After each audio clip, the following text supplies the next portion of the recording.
सभापति महोदय, सर्वप्रथम मैं आपको धन्यवाद प्रेषित करता हूं कि आपने मुझे राज्यपाल के अभिभाषण पर अपने विचार रखने का मौका दिया है।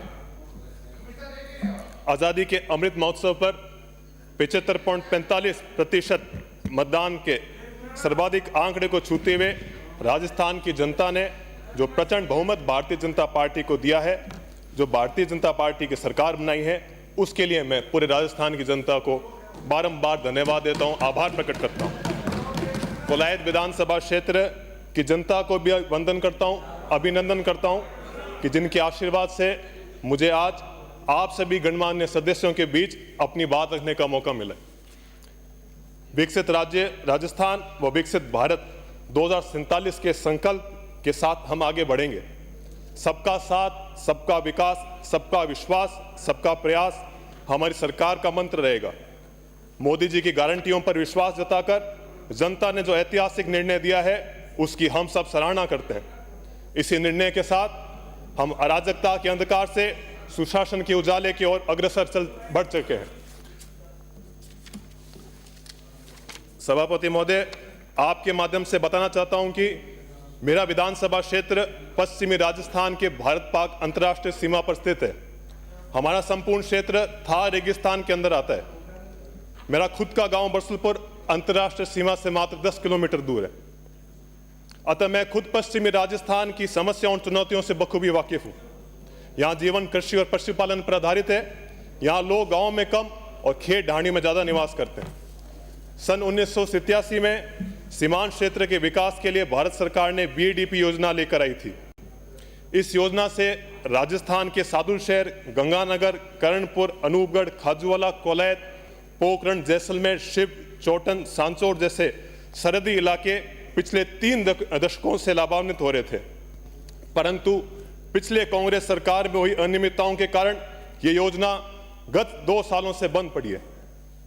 सीमावर्ती क्षेत्र की विशेष आवश्यकताओं को देखते हुए और इस क्षेत्र में आधारभूत सुविधाओं को विकसित करने एवं इलाके के संपूर्ण विकास के लिए इस योजना को पुनः चालू करवाना अति आवश्यक है। अभिभाषण के पैरा संख्या 16, 17, 18, 19 में आरडीएसएस और सौभाग्य योजना का वर्णन है। इस योजना की शुरुआत हमारे यशस्वी प्रधानमंत्री नरेंद्र जी मोदी द्वारा देश के हर गांव व शहर में विद्युतीकरण से वंचित प्रत्येक गरीब परिवार को बिजली की सुविधा प्रदान करने के लक्ष्य से करी गई थी।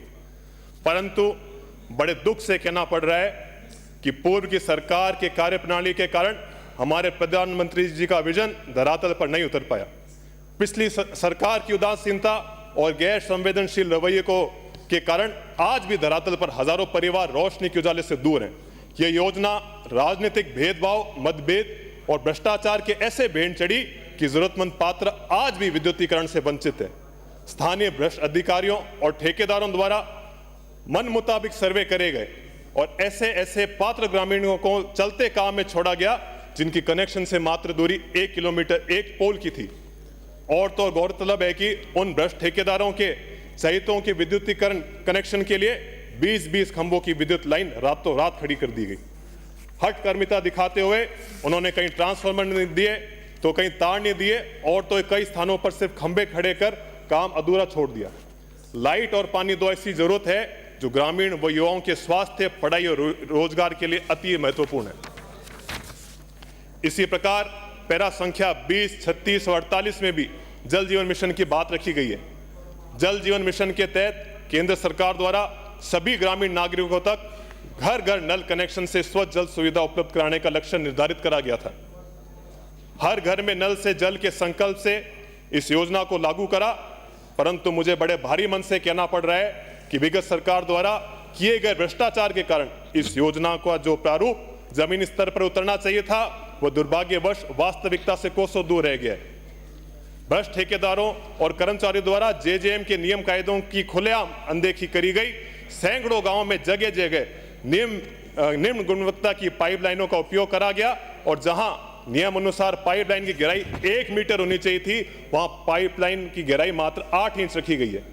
परिणाम स्वरूप अनेकों पाइपलाइनों का काम संपूर्ण होने से पहले ही क्षतिग्रस्त हो गई है या उनमें लीकेज की शिकायत है। पानी की टंकियों की गुणवत्ता और लेवल भी मापदंडों के अनुसार नहीं है। नवनिर्मित टंकियों में भी रिसाव की शिकायत आम है, जो कि अस्वीकार्य है। कई जगह कार्य अधूरा होने के कारण के बावजूद भी ठेकेदारों को भुगतान कर दिया गया। कई गांव तो ऐसे हैं जिनमें टंकी बनने के बाद 2 साल में एक बार भी पानी नहीं भरा। अधिकारियों द्वारा मन मुताबिक घर व ढाणी को जोड़ा व छोड़ा गया। पुरानी सड़कें और चालू व्यवस्था पेयजल की योजनाओं को भी क्षतिग्रस्त करके छोड़ दिया गया है। इन सभी कारणों से ग्रामीण आज आजादी के 75 साल बाद भी टैंकर से 500 और 1000 रुपए में पानी डलवाने को मजबूर हैं। सभापति महोदय, मैं आपके माध्यम से सरकार से निवेदन करता हूं कि जेजेएम और सौभाग्य योजना में हुई अनियमितताओं में लिप्त दोषी कर्मचारियों ठेकेदारों पर उच्च स्तरीय जांच करवाकर कड़ी से कड़ी कार्रवाई करी जाए तथा धरातल पर जो अभाव है उन्हें जल्द से जल्द सुधार किया जाए। पश्चिमी राजस्थान में माननीय सदस्य, मैंने सर 2 मिनट और, पश्चिमी राजस्थान में काफी लोग आज भी कच्चे आशियाने में रहते हैं, जिनकी छत या तो खीम की होती है या फिर अन्य किसी स्थानीय लकड़ी से बनी होती है। भीषण गर्मी के वक्त या फिर किसी चिंगारी या बिजली स्पार्किंग की वजह से उनके आशियाने आगजनी के शिकार हो जाते हैं। ऐसी आगजनी की घटनाओं में लोगों के घर, मवेशी, फसल, नकदी भी और भी अन्य चीज, उनकी जीवन भर की कमाई सब नष्ट हो जाती है। न सिर्फ उसे आर्थिक नुकसान झेलना पड़ता है, बल्कि उसे असहनीय मानसिक प्रताड़ना से भी गुजरना पड़ता है। उसकी उम्मीदें और सपने उस आशियाने के साथ जलकर खाक हो जाते हैं। उसके बावजूद भी वो हार नहीं मानता है। अपने बचे एक जोड़ी कपड़े में अपनी शेष बची हिम्मत जुटाकर अपने परिवार के लिए संघर्ष पथ पर चल पड़ता है। कई महीने पटवारियों, थानों के चक्कर काट कर वो अनेकों रिपोर्टें तैयार करवाता है, परंतु धोखा तो उसे तब होता है जब कई महीनों के तब के बाद उसे मात्र 4100 रुपए थमा दिए जाते हैं। 2015 की गर्मियों में हमारे विधानसभा क्षेत्र के भलूरी गांव में 40 पाक विस्थापित परिवारों के कच्चे आशियाने जल गए थे। हमने तुरंत उसी दिन सरकार से 95,100 के चेक प्रत्येक परिवार को दिलाए। हमने भामेशाओं से मिलकर 17 दिनों में 40 मकान, पक्के मकान, कमरे, रसोई, लेट बाथ और बरसाती टांके बढ़ाए। सभापति महोदय, माननीय सदस्य साहब 10 मिनट का टाइम दिया था। 10 समाप्त हुआ। 10 मिनट का टाइम दिया था साहब। 10 मिनट जीवाराम जी साहब 10 मिनट का टाइम दिया था। आपने 2 मिनट मांगे, 2 मिनट दिया आपको। आखिरी जोड़ी कपड़े में उसके पास ना आशियाना है, ना हटा है, बिस्तर लेने के लिए नहीं है। सभापति महोदय होगा।